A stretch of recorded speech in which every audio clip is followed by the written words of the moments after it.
Right now, as you're watching this video, the American empire is experiencing something it hasn't faced in over 80 years. Complete, undeniable, irreversible decline. And the scariest part? Most Americans have no idea it's happening. While you were worried about gas prices and grocery bills, while politicians argued about tweets and scandals, the foundation of American global dominance quietly crumbled beneath our feet. This isn't about politics. This isn't left versus right. This is about survival. The empire that emerged victorious from World War II, that dominated every corner of the globe for nearly a century, is now desperately fighting a war it cannot win against enemies it helped create using weapons that no longer work. What terrifies Washington isn't China's military, it's not Russia's nuclear arsenal. It's something far more dangerous, the rest of the world simply walking away from the dollar, walking away from American leadership, walking away from a system that once made America the richest, most powerful nation in human history. And the most chilling part, we did this to ourselves. I'm going to show you exactly how it happened, how a series of, let me start with a story that will make your blood boil, a story about the single biggest strategic blunder in modern American history. April 2022, Istanbul, Turkey. While CNN was showing you endless footage of destroyed Ukrainian cities, while politicians gave passionate speeches about democracy and freedom, something incredible was happening behind closed doors. Peace talks, real peace talks. Ukrainian and Russian negotiators sat across from each other, hammering out the details of an agreement that would end the war in Ukraine, not in 2 years, not after hundreds of thousands more deaths, in weeks. The framework was simple. Russia would withdraw to pre-February 2022 positions. Ukraine would accept neutrality, no NATO membership, but guaranteed security. Territorial disputes would be resolved through international arbitration. Both sides were ready to sign.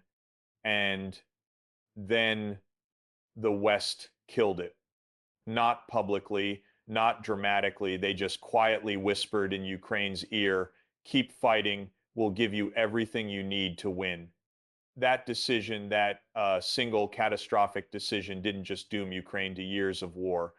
It revealed something terrifying about American leadership. They would rather watch hundreds of thousands die than accept a peace that didn't give them complete victory. But here's what makes this story even worse. That peace deal, it was better for Ukraine than anything they'll get now. Better than the destroyed cities, the broken economy, the generation of young men who will never come home. And everyone knew it. Ukrainian negotiators knew it, Russian negotiators knew it, European leaders knew it, American officials. Picture this scene. It happened on live television broadcast to millions around the world. A room full of Western journalists, cameras rolling, lights blazing. At the center sits India's Foreign Minister Subramaniam Jaishankar, brilliant, articulate, and absolutely done with Western hypocrisy. The question comes with that special brand of arrogance only Western media can deliver. Minister, why is India buying oil from Russia? Don't you care about supporting aggression? The room goes quiet. This is the moment these journalists have been waiting for. Time to embarrass India on the world stage. Time to force them to choose sides. Jaishankar doesn't even blink. You want us to take sides in a war we had nothing to do with. Let me ask you something. Why did Germany buy Russian gas for decades? Why did all of Europe build their entire energy infrastructure around Russian energy? And now you're asking us why we're buying oil from Russia. The silence is deafening. We aren't required to take sides in a war we had nothing to do with. You don't take sides in wars you have nothing to do with, so why should we? In that moment, something shifted, not just in the room, but in the entire global balance of power. For the first time since 1945, a major nation looked the Western world in the eye and said, no, we won't play your games anymore. But this wasn't just about pride, this was about survival. India is a developing country with 1.4 billion people. They need energy, massive amounts of energy to lift their population out of poverty. Russia offered them oil at prices they couldn't get anywhere else. Prices that meant the difference between growth and stagnation, between progress and poverty. And Western journalists were seriously asking them to sacrifice their people's future to make a political point. The colonial mindset was breathtaking. Here's something that should terrify every American, right? Now, while you're focused on domestic politics, the foundation of American power is being systematically dismantled, not with bombs, not with invasions, with accounting. Let me explain how this works, because understanding this is the key to understanding everything. For 80 years, the US dollar has been the world's reserve currency. Every major transaction, oil, grain, minerals, manufactured goods, was priced in dollars. Every country needed dollars to trade. Every central bank held dollars as reserves. This gave America an incredible superpower. We could print money, and the rest of the world had to accept it. We could impose sanctions, and they actually mattered because they cut countries off from the dollar-based financial system. It was the greatest racket in human history. But what happens when countries stop needing dollars? India buys Russian oil, but they don't pay in dollars, they pay in rupees. Russia accumulates rupees, but instead of converting them to dollars, they use those rupees to buy Indian manufactured goods. China trades with Russia. But instead of using dollars as an intermediary, they trade directly yuan for rubles, rubles for yuan. Slowly, transaction by transaction, the dollar is being cut out of global trade. And here's the beautiful part. It's not ideological, it's practical. Why pay currency conversion fees when you can trade directly? Why expose yourself to American sanctions when you can build alternative payment systems? Why hold reserves in a currency controlled by a country that might freeze your assets at any moment? The BRICS countries, Brazil, Russia, India, China, South Africa, aren't just trading partners anymore. They're building a parallel financial system, their own development banks, their own payment networks, their own reserve currencies, and it's working. What I'm about to tell you will fundamentally change how you see global politics. Because what's happening to Europe right now isn't just alliance management or diplomatic cooperation, it's colonization. Picture this. The leaders of the world's former colonial powers, Britain, France, Germany, Italy, sitting in the Oval Office like school children waiting to hear what their teacher has decided for them. These are the heirs to empires that once divided the world among themselves. Countries that colonized continents, extracted unimaginable wealth, shaped global civilization for 5 centuries. And there they sit, nodding obediently as an American president explains what they're going to do, what they're going to buy, and how much they're going to pay for the privilege. The historical irony is staggering. For 500 years, Europe was the center of the world. Through colonialism, through early industrialization, through financial dominance, Europe set the terms for global trade and politics. Now, they're taking orders. The recent trade agreements between the US and Europe tell the story perfectly. America imposed a 15% across-the-board tariff on European goods. In exchange, Europeans removed their tariffs entirely, giving American products virtually unlimited access to European markets. But it gets worse. Europeans are now required to invest in American infrastructure, required to buy American liquid natural gas at above market prices, required to open their agricultural and fishing industries to American competition. And the most humiliating part, they agreed to all of it with smiles on their faces. Why? Because the alternative is being cut off from American protection, American technology, American markets. After decades of dependency, Europe can't survive on its own anymore. They dismantled their militaries because America provided security. They built their energy systems around cheap Russian gas because America promised to protect the supply lines. They integrated their economies with American corporations because American markets seemed infinite. Now, all of those dependencies have become chains. And here's the cruelest irony. America is doing this to Europe precisely because the American empire is in decline. Here's the moment when this story gets truly frightening, because everything I've told you so far could be dismissed as temporary setbacks, diplomatic disagreements, or normal alliance management until you look at the numbers. China's economic growth, 5% annually, even with COVID lockdowns, even with trade wars, even with the most hostile American policy toward China since the 1950 seconds, India's economic growth, even higher, -7% in recent years, with projections for sustained growth as their manufacturing sector develops. Russia's economic growth. Despite being hit with sanctions that were supposed to collapse their economy, Russia grew faster during the war than most European countries. America's economic growth, 2.5% if we're lucky. And that's with massive deficit spending that's adding trillions to the national debt every year. Do the math. At these growth rates, it's not a question of if China's economy will surpass America's, it's a question of when. But it gets worse.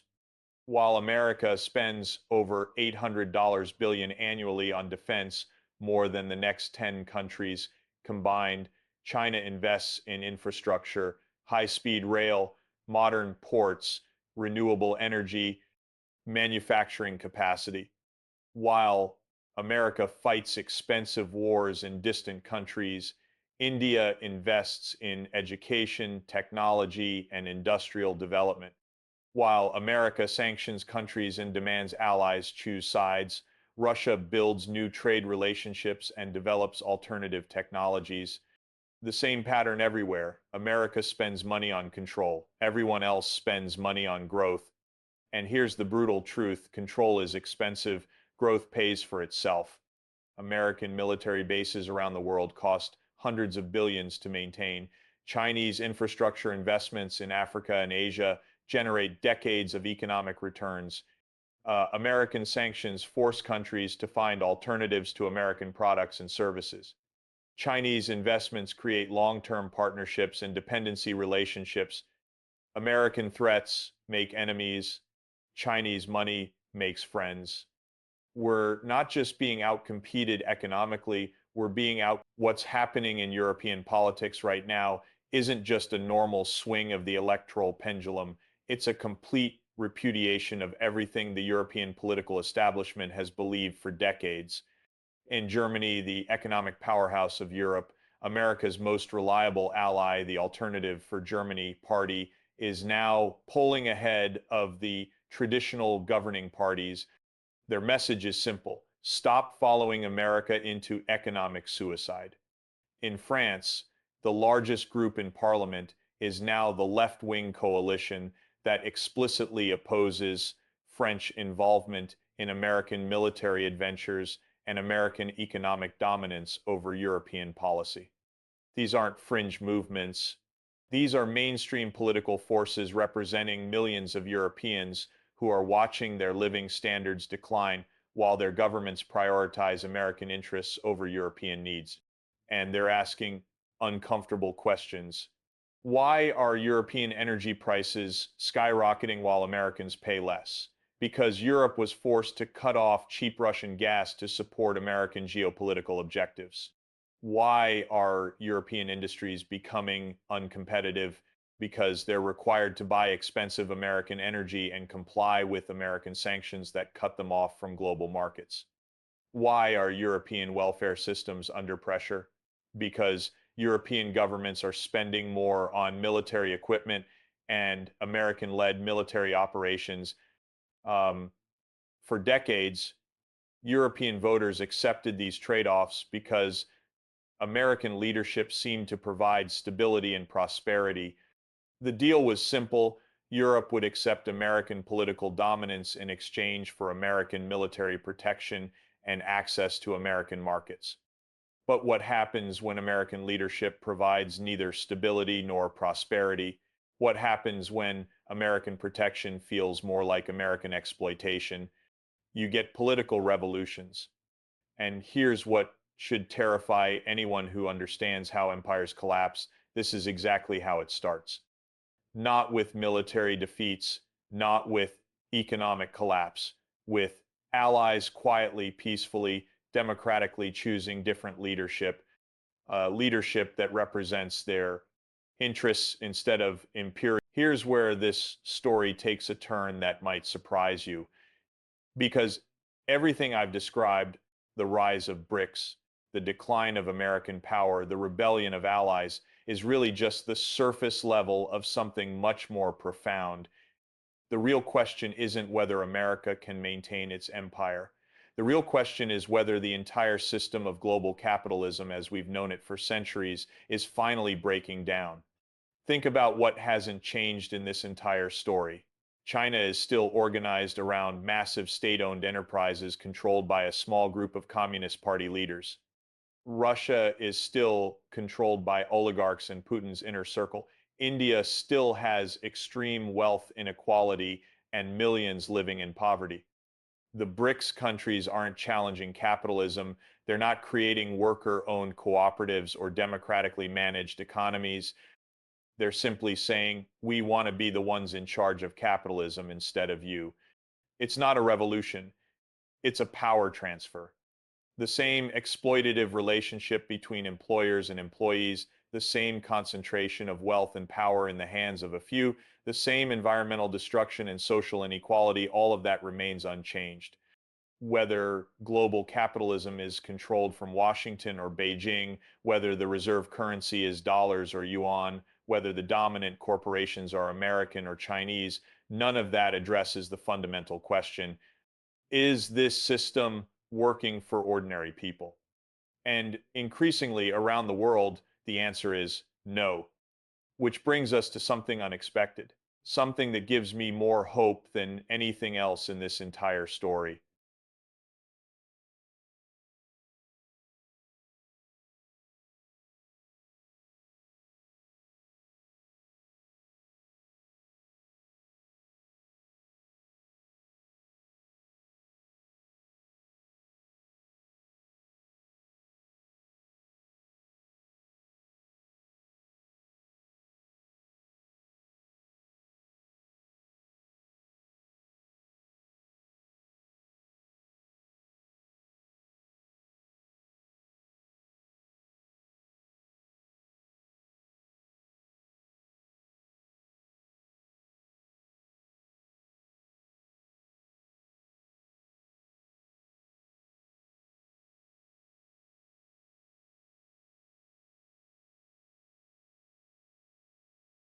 Here's something I never thought I'd be able to say.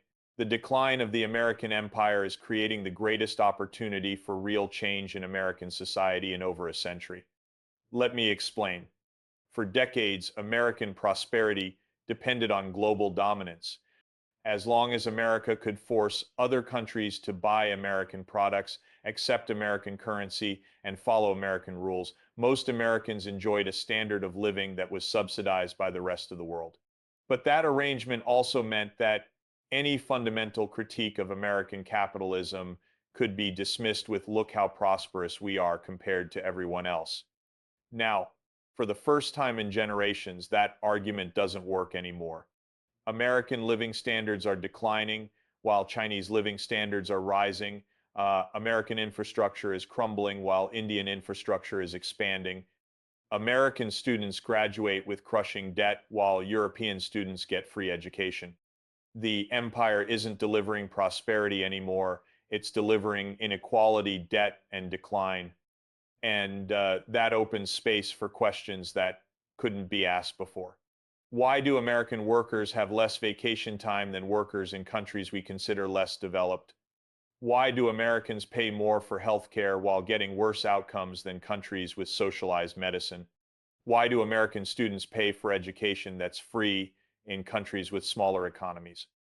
Why, in the richest country in human history, are there homeless encampments in every major city? For the first time in my lifetime as an academic in America, these questions aren't considered radical or unrealistic. they're considered obvious. Students aren't just questioning American foreign policy, they're questioning the entire economic system that foreign policy is designed to protect. The Gaza protests weren't just about Palestine. They were about American complicity in injustice everywhere. And when students started asking why America supports Israeli apartheid, they also started asking why America tolerates economic apartheid at home. When university administrators called in police to arrest peaceful protesters, students didn't just see suppression of free speech. They saw the same violence used to protect American interests abroad being used to silence American citizens at home. The connection became obvious. The same system that exploits Palestinians exploits Americans. Something remarkable is happening in American universities right now, something I've been waiting my entire career to witness. For decades, academic economics has been trapped in the most boring, irrelevant debate imaginable. Should the government intervene a little more in the economy or a little less? Keynesian versus neoclassical, stimulus versus austerity, regulation versus deregulation, as if those were the only options, as if the fundamental structure of the economy, where a tiny group of people make all the important decisions while everyone else just follows orders, was somehow natural and unchangeable. I've spent my career trying to introduce a different question. What if we organize the economy democratically? What if workers had a real voice in the decisions that affect their lives? What if communities controlled their own resources instead of leaving everything to distant corporations and government bureaucracies? For years, even raising these questions marked you as unrealistic, utopian, or simply irrelevant. Not anymore. Now, when I talk about worker cooperatives, about democratically managed production, about alternatives to the employer-employee relationship that defines capitalism, my colleagues don't dismiss it as impractical dreaming. They listen, they engage, they admit that the current system isn't working. And my students, they're hungry for these ideas in ways I've never seen before. They graduate with massive debt to serve in an economy that doesn't value their skills. They face a climate crisis caused by corporate priorities they had no voice in choosing. They watch democracy crumble while corporate money drowns out their votes. They know the system is broken. They're just waiting for someone to tell them it doesn't have to stay broken. The decline of the American empire isn't just creating international opportunities for different approaches to development and governance. It's creating intellectual opportunities for different approaches to economics and democracy. China's success, the story doesn't end with America, Europe, or even the BRICS countries, because the real revolution is happening in places that have been ignored by global power politics for centuries. Africa. For decades, African countries had two choices when they needed development funding: go to London and beg the former colonial masters for loans with impossible conditions, or go to New York and beg the World Bank for loans with impossible conditions. The conditions were always the same: cut social spending, privatize public resources, open your markets to foreign corporations, accept whatever prices global commodity markets set for your exports. In other words, stay poor and dependent forever. But now African leaders have a different option. They can send delegations to Beijing, to New Delhi, to Sao Paulo. They can negotiate partnerships instead of accepting charity. They can get infrastructure investments instead of debt traps. And the Chinese in particular are offering something the West never offered: technology transfer. Training programs, joint ventures that build local capacity instead of just extracting resources. It's not altruism, it's business, but it's business that benefits both sides instead of just the investor. The difference is revolutionary.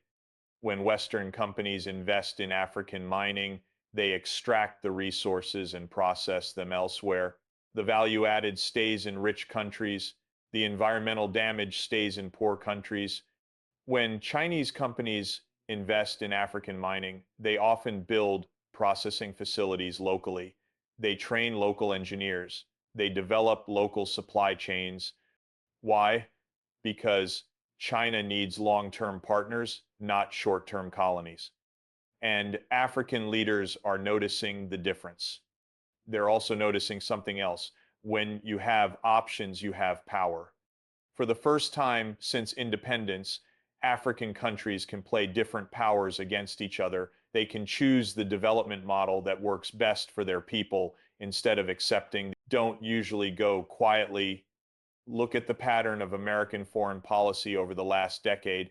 As American global dominance has weakened, American military interventions have become more frequent, more desperate, and more destructive. Libya destroyed to prevent a gold-backed African currency that might challenge dollar dominance.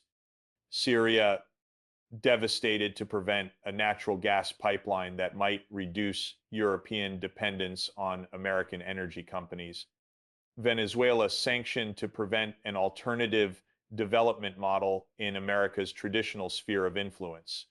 And now Ukraine sacrificed to prevent European integration with Russian resources that might create an independent power center. Each intervention justified with humanitarian rhetoric, each intervention resulting in humanitarian catastrophe, each intervention ultimately failing to achieve its strategic objectives while accelerating American decline. This is what historians call imperial overstretch, the desperate attempt to maintain dominance through force when dominance can no longer be maintained through attraction. But here's what makes America's imperial overstretch uniquely dangerous. America has nuclear weapons, lots of nuclear weapons. And as conventional American power declines, the temptation to use unconventional American power increases. We're already seeing it. The casual talk about nuclear options in Ukraine, the threats against China over Taiwan, the warnings to Iran about nuclear development. These aren't signs of strength, they're signs of panic. A confident superpower doesn't threaten to end civilization every time it loses a diplomatic argument. A declining empire does. And that should terrify everyone regardless of what they think about American foreign policy. Because nuclear weapons don't care about justice. They don't discriminate between empires and republics, between oppressors and oppressed. They just kill everyone. The greatest threat to human survival right now isn't climate change or pandemic disease. So where does this leave us? We're living through one of the most significant transitions in human history, the end of 5 centuries of Western dominance, the emergence of a truly multipolar world, the collapse of the post-World War II international order, and like all historical transitions, this one will be determined by the choices ordinary people make, not politicians, not generals, not billionaires, people like you. Because empires don't really collapse from external pressure. They collapse when their own populations decide the costs of maintaining the empire are higher than the benefits. And right now, across America, that calculation is changing. More Americans are questioning why we spend more on weapons than on education. Why we can afford infinite wars but can't afford universal health care. Why we can guarantee profits for defense contractors but can't guarantee housing for veterans. More Americans are asking why other countries can provide for their people while the richest country in history leaves its people struggling. More Americans are wondering if maybe, just maybe, the problem isn't that we don't have enough money. Maybe the problem is that we're spending money on the wrong things. Empire instead of infrastructure, domination instead of development, control instead of cooperation. But here's the opportunity hidden in this crisis. The end of the American empire doesn't have to mean the end of America. It could mean the beginning of something better, an America that leads through example instead of force, an America that inspires through innovation instead of intimidating through violence, an America that builds prosperity through cooperation instead of extracting wealth through dominance. The rest of the world isn't waiting for us to figure this out. China is building high-speed rail while we debate infrastructure. The decline of the American empire is not a tragedy. It's an opportunity. For 80 years, American prosperity has depended on global dominance. That dominance required constant military intervention, economic exploitation, and political manipulation around the world. It also required constant sacrifice from ordinary Americans. High military spending meant less money for social programs. Foreign wars meant less attention to domestic problems. Global responsibilities meant less focus on local communities. The empire was never really for us. It was for the people who profited from global dominance while the rest of us paid the costs. Now that empire is ending, not because America is weak, but because the rest of the world is strong. And that creates a choice. We can fight to maintain dominance we can no longer afford in a world that no longer wants it, using methods that no longer work. We can pour our resources into a futile attempt to stop historical changes that are already unstoppable. Or we can accept that the world has changed and change with it. We can focus on making America prosperous instead of making it dominant. We can invest in our people instead of our military. We can build relationships instead of maintaining bases. We can discover what America could be if it wasn't trying to control everyone else. The BRICS countries are showing us what's possible: economic development without military intervention, regional cooperation without global domination, prosperity through partnership instead of prosperity through exploitation. But we have advantages they don't have. We have the most productive workforce in history. We have the most advanced technology. We have the most innovative culture. We just need to stop wasting those advantages on imperial adventures that benefit no one except the people who profit from war and domination. The American century is ending. The American future is just beginning. If we're brave enough to choose it,